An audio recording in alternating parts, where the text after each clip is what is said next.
Bonjour à toutes et à tous et bienvenue dans ce deuxième épisode de Mieux, le podcast sur le monde du travail et l'expérience collaborateur.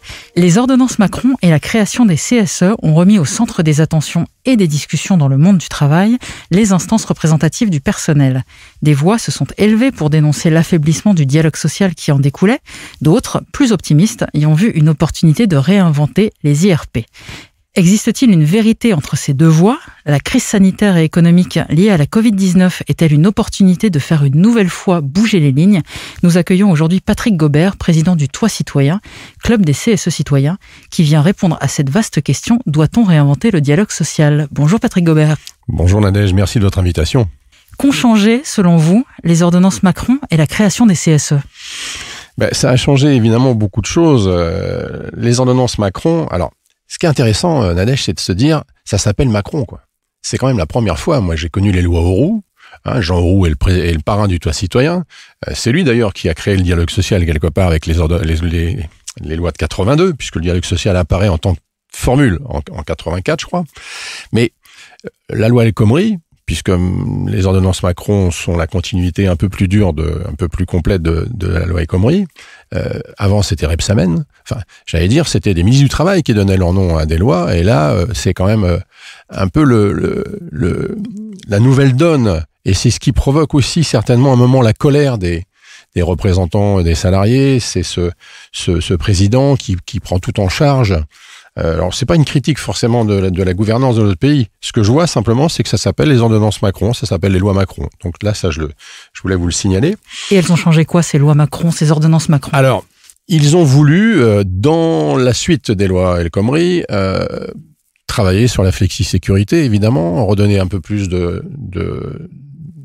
fluidité dans les décisions des chefs d'entreprise, réformer le dialogue social parce qu'il y en avait besoin, évidemment. Moi, ça fait 30 ans que j'entends ça, il n'y a aucun souci là-dessus.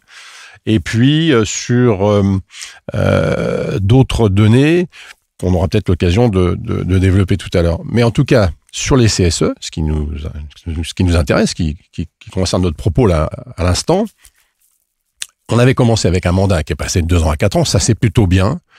Même s'il y a encore des gens qui sont sur des mandats de 3 ans, parce que il y avait très peu de mémoire dans le CE. Il y avait un tel turnover.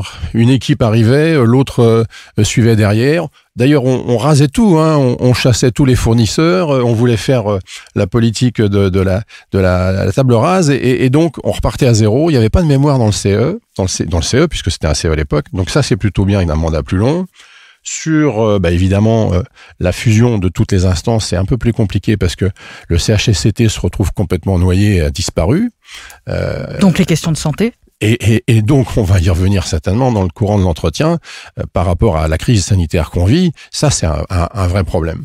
Alors, les élus, moins d'élus, évidemment, puisqu'il n'y a qu'une instance, moins de réunions, ça crée des...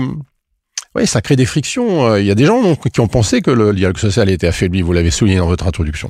Puis en même temps, on peut se dire que si ça apporte un peu plus de méfiance, les cartes sont rabattues et ça peut être une époque formidable, entre guillemets, je mets formidable entre guillemets, pour réinventer le dialogue social. Mais une fois de plus, je pense qu'on y reviendra, sauf que la crise est passée par là. Alors là, on assiste vraiment à un changement de monde, on passe de l'ancien monde au nouveau monde, ça se fait vraiment avec cette odeur de crise derrière, cette image de crise, et que c'est compliqué. Donc, il va falloir donner plus de moyens sur la formation des élus. Alors, les lois Macron ont activé cette formation, ça c'est clair, mais ils ont besoin d'outils. Moi, j'entends souvent des élus chez nous qui nous disent « Le patron, lui, il a un coach, un conseiller, moi, j'en ai pas, et c'est compliqué pour moi de me retrouver en réunion à négocier avec lui, quoi. » Donc, si on résume, elles ont apporté quoi de bien et elles ont apporté quoi de moins bien ? Alors, le bien, on va se dire côté patron, c'est plus de flexi-sécurité, ce que je disais en introduction. C'est aussi une seule instance. C'est des accords d'entreprise qui vont être privilégiés, ça va aller plus vite. Il y a des notions dont on n'a pas parlé, le référendum par exemple, ça sera intéressant un jour de voir s'il y a un retour positif. Bon, il y a eu des choses comme le compte de formation qui a été complètement remodelé, le droit à la déconnexion, enfin, la longueur du mandat comme je disais, et puis ça crée aussi parfois des manques certains, puisque moins d'élus, moins de réunions, moins de vocations toujours, mais ça date pas que des lois Macron. Hein. C'est un phénomène qu'on a vu et une érosion qui est arrivée progressivement.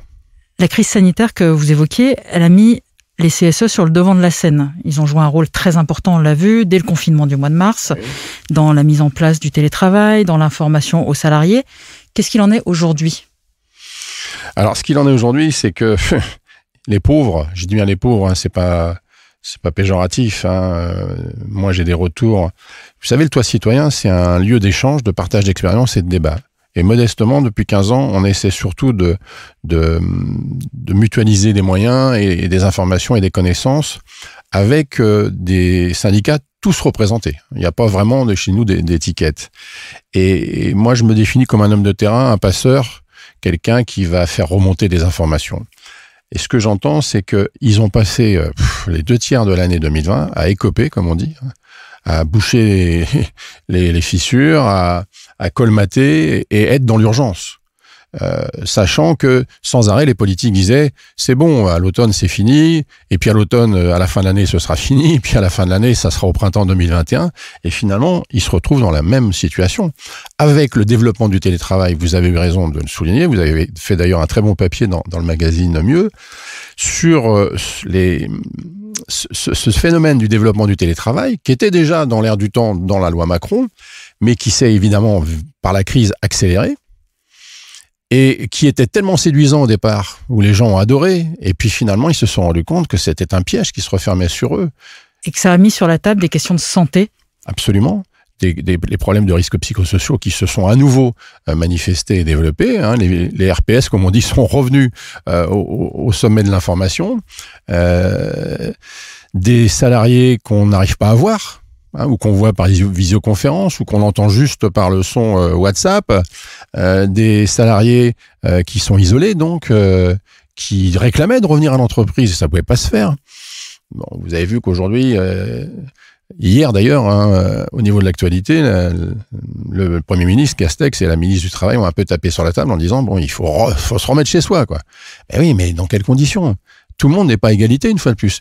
Les entreprises qui n'étaient pas à égalité, qui ont continué à prospérer ou à se développer pendant la crise, il y a aussi des salariés qui, eux, n'étaient pas à égalité et se sont retrouvés dans des deux pièces ou dans des situations de familiales où la femme ou l'homme était aussi en télétravail, des enfants qui n'étaient pas à l'école, dont il fallait assurer la scolarité.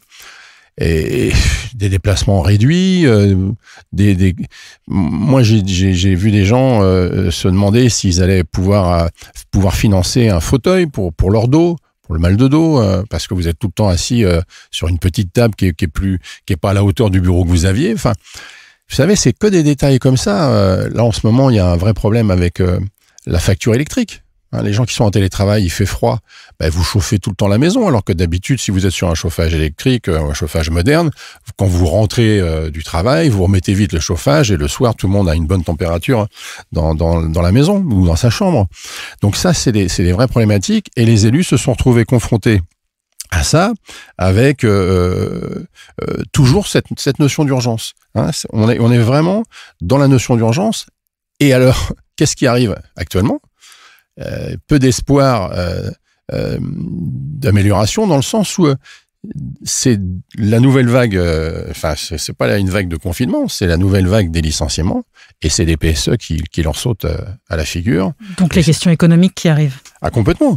Hein, on disait en aparté, j'ai eu un élu de CSE au téléphone d'un grand hôtel de luxe. Vous imaginez le luxe, c'est formidable. Ça fait rêver les gens. Tous les salariés, ils étaient, je crois, 350. Ils ont des jobs magnifiques. Alors après, ils sont aussi dans un rapport de force avec la direction. Hein. Ils ont amélioré tout le temps leurs conditions de travail. Mais là, c'est compliqué. Il faut licencier quasiment un tiers des salariés. Qui ? Comment ? Il faut mettre en place des critères. Et puis après, vous avez le secrétaire qui me dit « Mais Patrick, moi, j'étais pas formé pour ça et j'étais pas élu pour ça. » Quand vous avez un licenciement économique, parfois il est justifié, mais là, qu'est-ce que vous voulez dire à un patron ? Mais non, arrêtez de licencier. C'est que le patron, il vous dit, mais vous avez vu des gens dans l'hôtel, vous ? Vous avez vu du chiffre d'affaires ? Qu'est-ce qui se passe là ? Qu'est-ce que je fais, moi ? comment on fait pour continuer à pérenniser, à sauver l'entreprise? Donc, l'élu de CSE se retrouve dans un état un peu de culpabilité ou schizophrénie, quoi. Et ça, c'est autant il a pu se réaliser en défendant les salariés au moment 2020 de mettre en place le télétravail, la liaison, la communication avec tout le monde, créer une ambiance, faire des apéros virtuels ou des pauses café virtuels le matin. Là, il se retrouve avec des problématiques beaucoup plus graves. Et éventuellement annoncer des mauvaises nouvelles aux salariés. Oui, annoncer des mauvaises nouvelles. Et quand on parlait risques psychosociaux, je peux vous dire qu'on n'a pas encore ouvert tous les placards. Hein, il n'y a pas de données pour l'instant très objectives, mais il y a des gens qui se suicident. Hein, ce ne sont pas les suicides de Guyancourt, les suicides de France Télécom, mais on en reparlera, et malheureusement, on en reparlera, quoi. On a le sentiment, pour aller sur une note peut-être plus positive, que tout se réinvente actuellement. Est-ce que c'est le cas aussi des CSE? Est-ce que les CSE ont amorcé des changements? Alors, évidemment, ils se sont posé des questions. Hein. Ce sont des femmes et des hommes à la fois de bonne volonté, mais aussi, je vous disais, de plus en plus formés quand même. Hein. En tout cas, responsables. Hein, responsables de leur mandat. Il y a aujourd'hui des changements qui sont individuels. Comme vous et moi, on assiste dans nos familles, dans notre cercle de nos amis, des gens qui ont décidé d'aller vivre à la campagne, de déménager, de changer de job, de remettre du sens dans leur vie. Donc, il y a une introspection qui a été faite chez chacun et qui va conduire à des changements de vie. Absolument, qui va conduire à des changements. On n'en est pas encore au changement collectif. Hein. Pour qu'il y ait changement collectif, pour qu'il y ait évolution dans le collectif, il faut que les élus arrivent à se rencontrer ensemble, et après qu'ils rencontrent les salariés. Donc là encore, on n'est pas dans cette condition-là, puisque malheureusement la situation sanitaire ne le permet pas. Donc je pense que s'il n'y avait pas près de 80 000 morts, sincèrement, et on peut pas oublier ce chiffre, hein, c'est presque la ville, je sais pas moi, de Rueil-Malmaison, quoi. C'est qui disparaît d'un coup, quoi. S'il y avait pas tous ces morts, on pourrait se réjouir parce que c'est une opportunité, c'est une période qui peut permettre en effet aux IRP de changer, d'évoluer.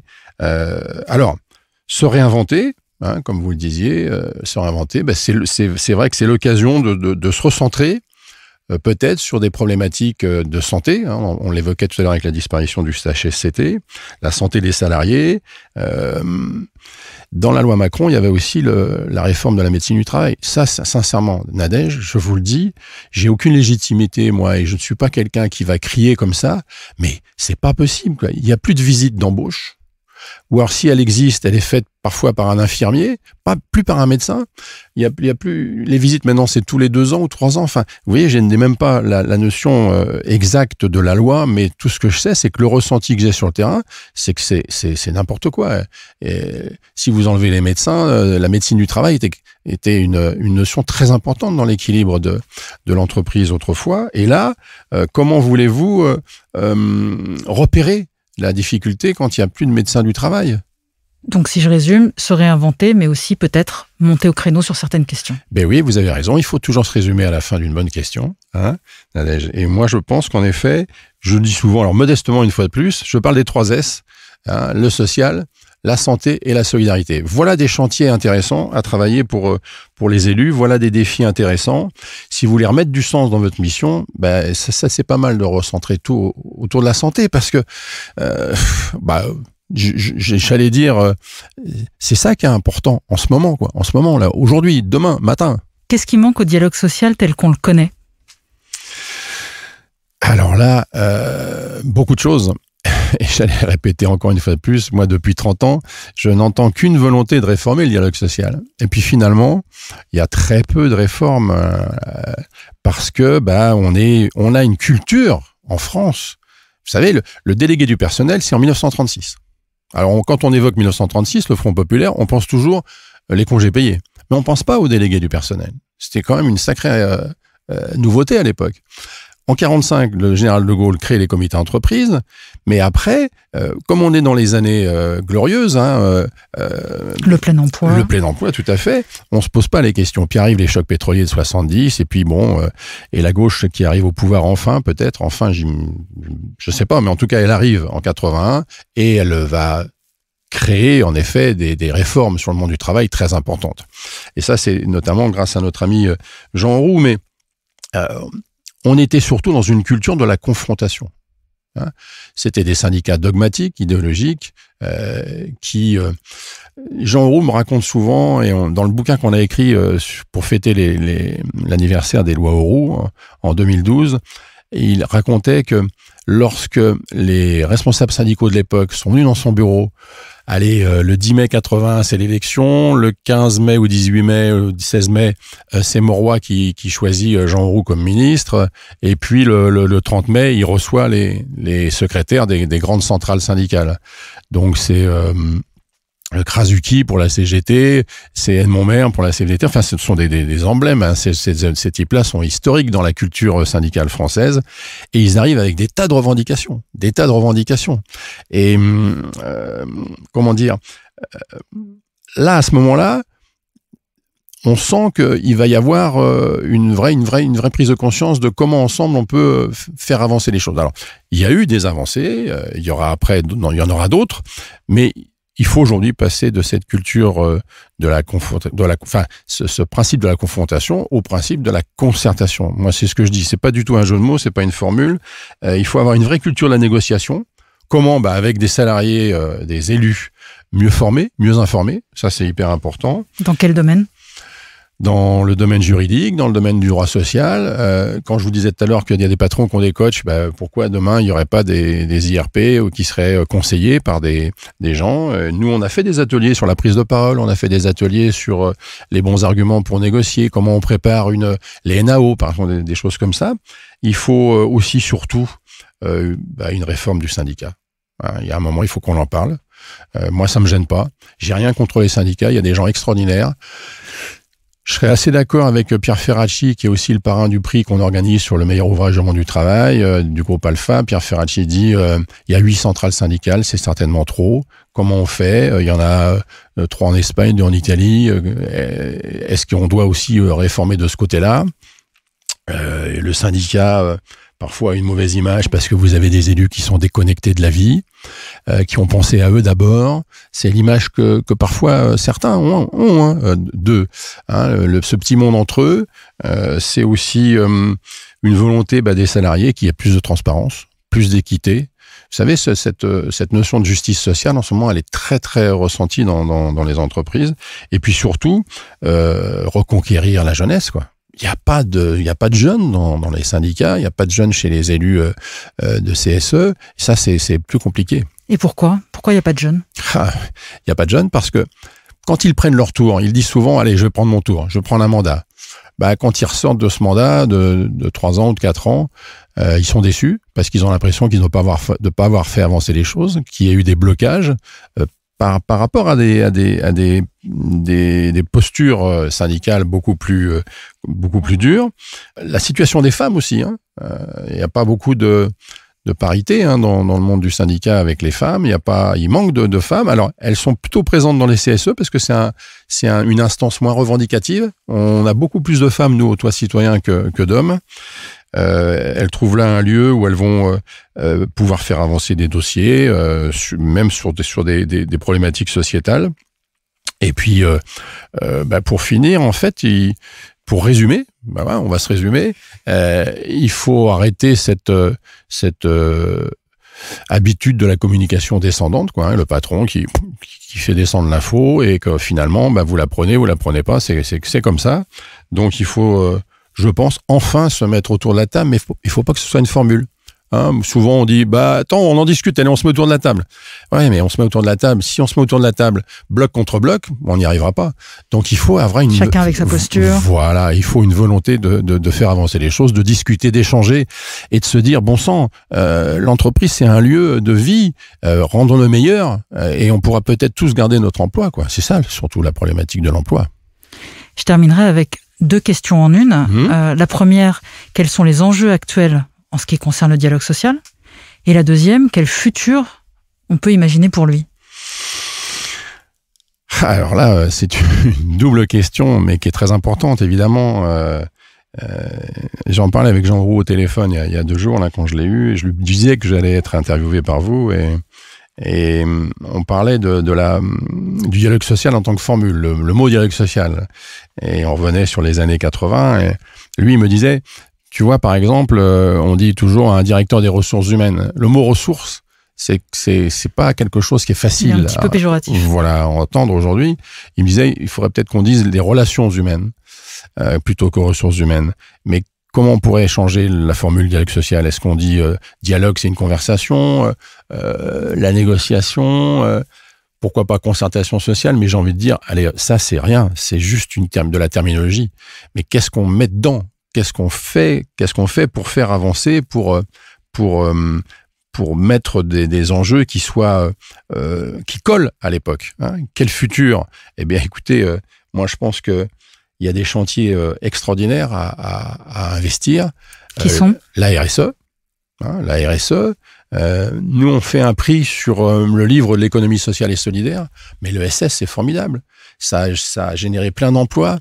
Je parlais des 3 S tout à l'heure, mais on peut aussi parler des 3 ans. Le sens, la reconnaissance et la transparence. Et si on veut reconquérir des jeunes, si on veut développer aussi la place de la femme dans le syndicat, c'est sur des valeurs telles qu'on peut amener les gens à ce que leurs convictions se traduisent au quotidien dans l'entreprise en tant qu'investissement, en tant qu'engagement, en tant que mission. Et sur la RSE, moi, je pense que c'est des chantiers formidables. La transition énergétique, la révolution digitale adaptée au quotidien des entreprises, l'environnement, la justice sociale. Oui, c'est le lieu où, comment dire, les CSE peuvent investir de nouveaux combats. S'ils se recentrent, comme je disais, sur le social, la santé, la solidarité, ils manqueront pas de travail. Il y a tellement de problématiques et qui vont réapparaître là avec le Covid, avec la Covid, sous un nouvel angle. C'est la discrimination, c'est l'égalité homme-femme, c'est l'intégration des personnes handicapées, c'est le retour à l'emploi après une maladie grave, c'est la lutte contre l'illettrisme, le développement de la formation, de l'apprentissage, l'employabilité des seniors.